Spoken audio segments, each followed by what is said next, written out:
Good morning friends. ఈరోజు ఉదయం మీ ముందుకు నా బ్రేక్ఫాస్ట్ ఏంటో చూపించడానికి వచ్చానండి. 2 ఎగ్స్ ఆమ్లెట్ వేసుకొని తిన్నాను. ఎందుకంటే కొద్దిగా చలిగా ఉంది కదండి, అందులో కొద్దిగా హెల్దీ ఫుడ్ కూడా ఉంటుంది అనేసి చేసుకున్నానండి. ఆనియన్స్, టమోటోస్, ఉప్పు, కారము, ధనియాల పొడి, కొంచెం మసాలా వేసుకున్నానండి. విస్కర్తో బాగా బీట్ చేసేసి దాన్ని తీసుకున్నాను. మీరు కూడా ఈ విధంగా చేసుకొని తినండి. నాకంటే బాగా చేసుకుంటారనుకోండి, బట్ నాకు వచ్చినట్టు నేను చేశాను. ఇనుప పెన్నెం పెట్టి వేసుకున్నానండి, ఎందుకంటే ఐరన్ ఉంటుంది కాబట్టి చాలా కొద్దిగన్నా మనకు యూస్ఫుల్ అవుతుంది. Don't use non pan sticks అండి. ఈ విధంగా వేసుకున్నాను, చాలా బాగా వచ్చింది.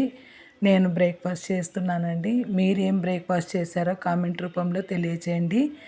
మీకు నచ్చితే వీడియోని లైక్ చేయండి, షేర్ చేయండి, సబ్స్క్రైబ్ చేయండి. నాకు వీడియో తీసేవాళ్ళు లేరండి, కాబట్టి కొద్దిగా అలా తీసి నాకు చేతనైనంత నేను పెడుతున్నాను. మీరు ఆదరిస్తారని నమ్ముతున్నాను. Thank you for watching. Have a nice day.